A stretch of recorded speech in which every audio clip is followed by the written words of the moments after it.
네, 파이널 타깃 시간입니다. 오늘 지수 양시장 모두 빨갛게 올라가고 있는데 네 종목이 떨어진다면 아무 소용이 없겠죠. 오늘 종목 이야기들 보다 자세하게 한번 해보도록 하겠습니다. 스타인베스트먼트의 윤동식 대표 함께합니다. 안녕하십니까? 예, 안녕하세요. 윤동식입니다. 네, 안녕하세요. 자, 먼저 오늘 장에서 외국인과 기관들은 어떤 종목에 관심 가지고 있었는지부터 화면 통해서 한번 정리를 해보도록 하겠습니다. 자, 먼저 외국인의 순매수 핫식스 확인해 볼 텐데요. 먼저 해운주들의 동반 강세 속에서 한진해운도 눈에 띄고 있고요. 역시 건설주 핫합니다. 대우건설도 핫식스 랭크가 됐습니다.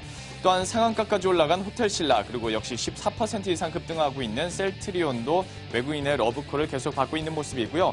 기관 측에서는 역시 증권주 대우증권과 메리츠 종금증권, 그중에서도 대우증권은 7일째 급등 흐름 이어가고 있는 상황입니다. 그리고 역시 외국인과 동반 매수세 바라보고 있는 호텔신라도 역시 랭크가 된 모습이고요. 분할 상장 이후 7일째 상한가 흐름 이어가고 있는 골프존도 기관의 순매수 핫6에 랭크가 됐습니다. 자, 이렇게 해서 전체적으로 외국인과 기관 어떤 종목에 관심 있는지는 우리가 확인해 봤는데, 자, 이 중에서도 우리가 눈여겨볼 만한 종목, 외국인부터 한번 정리를 해보도록 하죠. 예, 일단 외국인이 관심 가지고 있는 종목 중에 눈여겨보셔야 될 종목으로 호텔신라 일단 꼽아드리겠습니다. 오늘 장 초반부터 뉴스가 많이 나왔죠. 시가부터 11.56% 오른 11만 원 선에서 지금 장이 초반 시작을 했었는데, 오늘 호텔신라와 현대산업개발이 용산 아이파크몰 쪽에서 시내 면세점을 사업에 진출을 한다. 지분 50대 50으로 가져가지고 시내 면세점 사업을 진출한다고 그래가지고 현대산업도 지금 오르고 있는 상황이고요. 호텔신라 같은 경우는 지금 상한가에 마감을 해서 11만 3천 원까지 올라와 있는 상황입니다. 전 거래죠. 과거에 보면 호텔신라가 고점대 13만 5,500원대 이때 고점을 좀 찍고 저점까지 8만 3,600원까지 쭉 밀렸던 상황인데, 최근 중국인들의 매입세, 중국인들의 한국 방문 요구가 증가된과 동시에 여러 가지 호재를 봐줘가지고 10만 5천원까지 올라와 있는 상황이 오늘 주가가 좀 슈팅이 많이 나왔는데, 이런 종목 같은 경우는 가져가시는 전략이 유효할 거라고 판단하고 있고요. 지금 사고 싶어도 어떻게 보면 매입을 못하는 상황이냐 보니까 운 좋게 가져가시는 분들에 한해서는 수익률을 좀 만끽하는 모습이 좋지 않겠는가라고 정리를 해드리는 게 맞겠습니다. 다음으로 이제 외국인이 관심을 가지는 종목 중에 두 번째로 오늘도 핫하죠. 코스닥을 이끈 종목이라고 말해도 과언이 아닐 것 같은데, 셀트리온입니다. 셀트리온 같은 경우가 이제 미국 쪽이죠. 미국 쪽에서 홍풍 얘기가 들어왔는데, 바이오 시밀러 시장에서 이제 대체 처방이 가능하다라는 미국 유타주 의회에서 주지사와 약사가 처방한 바이오 의약품 바이오 시밀러로 대처가 가능하다. 그런 권리를 부여하겠다 그래가지고 오늘 같은 경우도 상한가에 도입해서 86,900원까지 올라와 있는 상황인데, 셀트리온 같은 경우는 전형적인 고점이었죠. 월봉으로 보면 고점 2011년대 10만 800원 이 가격대를 목표가로 잡는 증권사 리포트들이 속출하고 있는 상황입니다. 지금 같은 상황에서는 이 차트를 좀 놓고 보면 전형적으로 상승을 했다가 눕히고 상승을 했다가 눕히고 이런 계단식 패턴을 보이고 있기 때문에, 만약에 이 눕히는 패턴이 하락으로 돌아서지 않는 한은, 지금 차트가 보이는가 잘 모르겠습니다만은, 이 눕히는 패턴이 하락으로 돌아서지 않는 한은 이 종목 또한 호텔신라와 같이 좀 보유하신 분들은 좀 수익률을 좀 만끽하시는 전략이 좋지 않겠는가라고 정리를 해드리겠고요.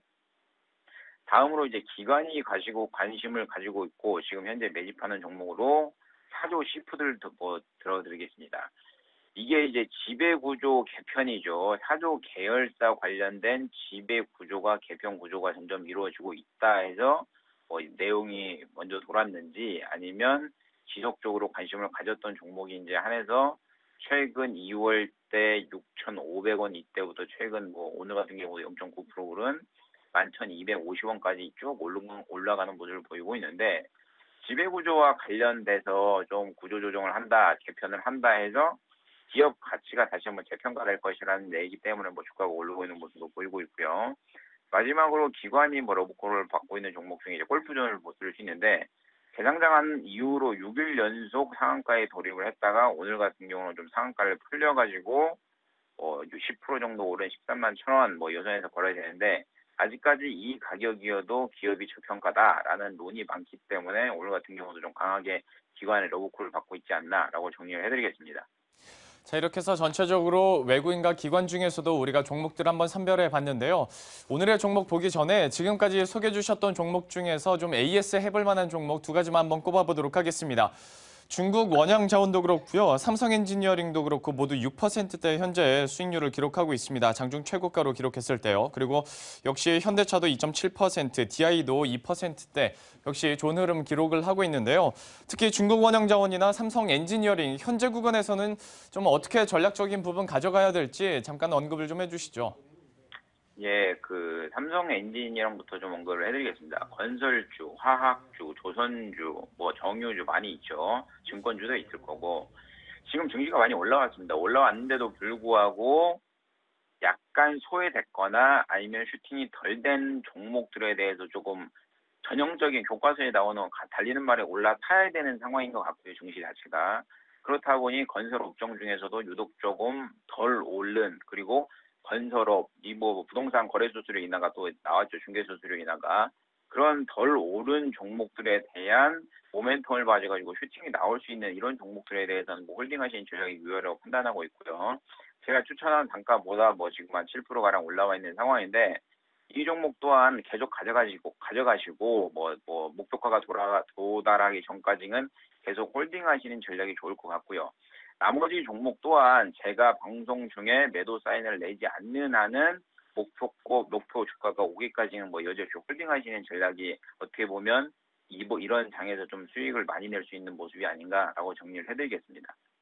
전체적으로 보유하자 그리고 매도 사인이 나오기 전까지는 조금 더 상승 여력이 있다라고 말씀을 해주셨고요. 자, 마지막으로 오늘 준비하신 종목도 공개를 해주시죠. 예, 오늘의 추천주로는 뭐 정유화학 섹터 중에 그동안 좀 소외를 됐었죠. 실적이 안 좋다, 여러 가지 이슈가 있어가지고 좀 소외됐던 종목인데, 하나케미칼을 소개해드리겠습니다. 오늘 같은 경우도 LG화학 같은 경우는 6% 이상 급등을 하고 있는 모습을 보이고 있는데도 불구하고, 롯데케미칼도 3% 이상 뛰고 있죠. 하나케미칼 같은 경우는 1%, 2% 오른 15,000원 근방에서 움직이고 있는 모습을 보이고 있는데, 최근 납사 가격 하락으로 인해서 PE와 EG 스프레드가 좀 호조 낭상을 보이고 있기 때문에 1분기 실적이 시장에서 기대하는 것보다는 좀 긍정적으로 나타날 거라고 판단되고 있고요. 일단 경기가 살아나게 되면 전체적으로 정유화학 이 섹터들이 강하게 움직이고 있는데 그 섹터들 중에서도 그동안 조금 힘을 못 받았던 종목들이 좀 가지 않겠는가라고 생각을 하고 있고 지금 주식시장에 개인 자금이 많이 들어오죠. 거래대금이 4조, 5조를 넘어선 상황인데 그런 상황에서 개인들이 주식 종목을 할 때 투자하자 그러면 그냥 정유화학 쪽으로 몰빵을 하는 이런 케이스가 있기 때문에 모멘텀을 가지고 좀 슈팅할 여력이 판단되고 있고요. 그렇기 때문에 매입 단가는 오늘 지금 왔다 갔다 하는 가격이 되겠네요. 15,000원 추천드리고 목표가는 짧게 16,000원만 잡으시고요. 손절가는 14,300원 딱 잡아드리겠습니다. 이상입니다. 예, 이렇게 해서 오늘의 종목 하나케미칼 목표 주가 16,000원까지 이렇게 가격 전략 세워봤습니다. 지금까지 스타인베스트먼트의 윤동식 대표와 함께했습니다. 고맙습니다. 예, 감사합니다.